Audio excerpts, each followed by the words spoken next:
नमस्कार, मैं दिव्या तिवारी। स्वागत है आपका। आप अभी तक में बात करेंगे राजस्थान की कुछ खास खबरों की।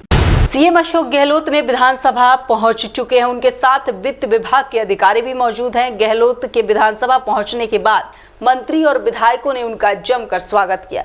विधानसभा स्पीकर और पूर्व सीएम वसुंधरा राजे पहले ही विधानसभा पहुंच चुके हैं। कोरोना काल में चिकित्सा सेवाओं को लेकर निशाने पर रही गहलोत सरकार के बजट में पहला सुख निरोगी काया पर फोकस रहने की भी उम्मीद जताई जा रही है।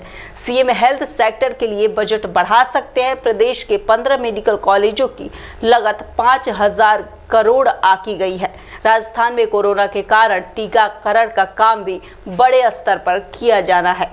राज्य में सरकारी नौकरियों का इंतजार कर रहे युवाओं को राहत भरी खबर मिलने वाली है। गहलोत सरकार करीब 7 से 8000 कांस्टेबलों की भर्ती करने जा रही है। संभावना ये भी जताई जा रही है कि मुख्यमंत्री अशोक गहलोत 24 फरवरी को बजट में इन भर्तियों की घोषणा भी कर सकते हैं। कोचिंग सिटी कोटा के डीसीएम इलाके में एक फैक्ट्री के नाले से अचानक जहरीली गैस का रिसाव होने लगा। इसमें 3 युवक बेहोश हो गए और इन्हें गंभीर हालत में एसबीएस अस्पताल में भर्ती करवाया गया है। जहरीली गैस का रिसाव होने से स्थानीय लोगों में जबरदस्त आक्रोश है। वहीं पूर्व विधायक भवानी सिंह रजावत ने पीड़ितों को मुआवजा देने की भी मांग की है। प्रदेश बीजेपी में उठा लेटर बम का बवाल थमने का नाम नहीं ले रहा है। विधानसभा में बोलने का मौका नहीं देने को लेकर 20 विधायकों की चिट्ठी के मामले में साया मंगलवार को प्रदेश बीजेपी की कोर कमेटी में भी देखा गया। बैठक में शामिल होने आए पार्टी के प्रदेश प्रभारी अरुण सिंह ने इस तरह की कोई भी चिट्ठी मिलने की बात से इनकार किया है। सिंह ने कहा है कि चिट्ठी में क्या कंटेंट है और किन लोगों के हस्ताक्षर हैं, ये देखा जाएगा। इस मामले पर प्रतिक्रिया देते हुए सिंह ने बोले कि यह हमारी कार्य पद्धति नहीं है। सभी कार्यकर्ताओं को मिलकर कोई भी ऐसा काम नहीं करना चाहिए जिससे पार्टी का अहित हो। देखो, पूरी बैठक में अभी तक के संगठनात्मक कार्यों की चर्चा हुई और जो हमारा प्रदर्शन रहा उसके बारे में भी चर्चा हुई। हम सभी ने प्रदेश अध्यक्ष सतीश पूनिया जी के नेतृत्व में जो भारतीय जनता पार्टी राजस्थान का संगठन चल रहा है, सबने खुशी जाहिर की। अच्छा संगठन की रचना हुई है और चुनाव में भी भारतीय जनता पार्टी को अच्छी सफलता प्राप्त हो रही है। बहुत अच्छी टीम बनी है। मैं भी प्रदेश अध्यक्ष और उनकी पूरी संगठन की टीम को बधाई देता हूं, अभिनंदन करता हूं। अच्छा कार्य हो रहा है संगठन का। सर, जो 20 विधायक हैं उन्होंने अभी एक चिट्ठी लिखी है और ये कहा है कि विधानसभा के भीतर उनको अपनी बात कहने का, मुद्दा उठाने का मौका नहीं मिल रहा। क्या उस पर भी चर्चा हुई है? देखिए, अभी हमने पूरी चिट्ठी देखी नहीं है, थोड़ा सोशल मीडिया में कोई बता रहा था। इतना मैं जरूर कहूँगा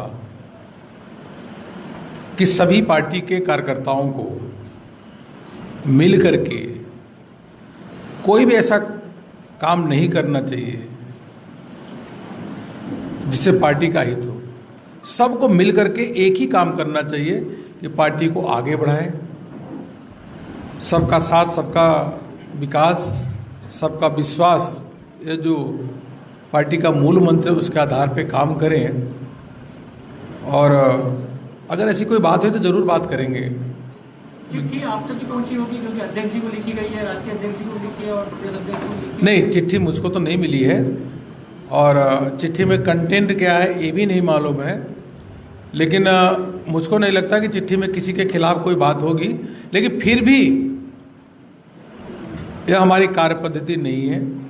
अगर ऐसा है तो हमारी कार्य पद्धति यही है कि कभी भी कोई भी बात हो तो इंडिविजुअल रूप से बात करना चाहिए और बात का निवारण हो, बात का समाधान हो सकता है। लेकिन सभी को मिल करके केवल और केवल एक काम करना चाहिए। इस प्रदेश में जो राजस्थान की जनता के विरोधी सरकार है, उस गहलोत सरकार को हटाने का काम करना चाहिए। बड़े लक्ष्य के लिए काम करना चाहिए और कभी भी व्यक्ति अपने को उठाने के बजाय पार्टी को उठाने का, पार्टी को बढ़ाने का काम करना चाहिए। ये मैं जरूर कहूँगा। 48 घंटे हो गए चिट्ठी की बात मीडिया में आए, सोशल मीडिया पर आए, फिर भी आपकी बातचीत नहीं हुई। आपको चिट्ठी का कंटेंट पता नहीं लग सका, आपकी उन विधायकों से बातचीत नहीं हो सकी। पार्टी में ये संवादहीनता नहीं है तो फिर क्या? नहीं, क्या है कि सोशल मीडिया में चीज़ें जल्दी पहुंच जाती हैं। अभी मैं उसको देखूंगा अगर है तो ऐसा। लेकिन अवश्य रूप से कंटेंट देखेंगे, क्या कंटेंट है, किस लिए लिखा है कि नहीं लिखा है, हस्ताक्षर किया है कि नहीं किया, क्या पता हस्ताक्षर ही न हो, किसी और का हो, वो सब चीज़ें के देखने की बात है। लेकिन फिर भी पार्टी का अपना मामला है, बात करेंगे ना। इसी मामले में नेता प्रतिपक्ष ने ये कहा था, मेरे पास वो चिट्ठी है। हाँ। आप कह रहे हैं कि नहीं लिखी गई है, आप चाहें तो मैं आपको चिट्ठी नहीं, मैं ऐसा नहीं कहा, मैं कहा लिखी गई है नहीं लिखी गई है, दोनों बात कहा हमने। मेरे पास वो चिट्ठी है जो लिखी गई है, क्योंकि मैंने खबर छापी है और वो चिट्ठी भी है 20 विधायकों के भी नाम। ठीक है, मैं देखूंगा कंटेंट क्या है, क्या पार्टी के खिलाफ कोई कंटेंट है क्या, देखूंगा। लेकिन फिर भी इसके बावजूद भी मैं यही कहूँगा कि अगर लिखी गई है तो किसी भी प्रकार से कभी भी अगर ऐसा सामूहिक कार्य नहीं करना चाहिए। अगर किसी को व्यक्तिगत रूप से कुछ बात करनी हो तो करनी ही चाहिए। इसको नेतृत्व को ललकारने की कैटेगरी में आप मानते हैं? क्या इसको नेतृत्व को ललकारने की कैटेगरी में आप मानते हैं? राजेंद्र राठौड़ ने कल कहा कि पार्टी में नेतृत्व को ललकारने की परंपरा इस तरह की नहीं रही। अब मैं देखूंगा कि पहले चिट्ठी में कंटेंट क्या है, लेकिन पार्टी के नेतृत्व को कोई ललकार नहीं सकता। भाई पार्टी का नेतृत्व क्या है? पार्टी का जो नेतृत्व है ये सामूहिक नेतृत्व है। अरुण जी, अगर आपको चिट्ठी के कंटेंट कंटेंट के बारे में नहीं पता तो आप 3 घंटे मीटिंग में क्या कर रहे थे? आपके लिए मुद्दा बड़ा नहीं है क्या? मीटिंग में बहुत सारे एजेंडा थे और मीटिंग में एजेंडों पे बात होती है कि पार्टी के संगठन को कैसे मजबूत किया जाए और आगे प्रदेश सरकार यहाँ की सरकार किस प्रकार से काम कर रही है उसके बारे में भी चर्चा होती है। और दूसरी बात यह मीडिया के लिए बड़ा विषय, देखो ये मीडिया के लिए बड़ा विषय हो सकता है, हम लोगों के लिए बड़ा विषय नहीं हो सकता, न है इस प्रकार की चीज़ें। अगर कुछ है बात कर लेंगे। क्या है तो आप बता दो चिट्ठी में, चलो आगे चलो चिट्ठी। अरे भाई चिट्ठी से आगे चलो, चिट्ठी में कुछ नहीं है, चलिए आगे जाए। नहीं देखो ऐसा है कि मैं पुनः यह कहना चाहूँगा, पार्टी का लोकतंत्र है। मैं यही कहूँगा पार्टी के कार्यकर्ताओं से, विधायक से, पूर्व विधायक से कि सभी केवल और केवल एक काम में जुटे, संगठन को मजबूत करना और गहलोत सरकार को उखाड़ फेंकना, इसी काम को करें। और सार्वजनिक रूप से कोई कितना बड़ा भी हो, कोई ऐसा बयान न दे जिससे पार्टी का नुकसान होता है, कोई भी व्यक्ति। और सबको मालूम है कि किस बयान से पार्टी का नुकसान होता है, किससे नुकसान नहीं होता है, यह सबको मालूम है।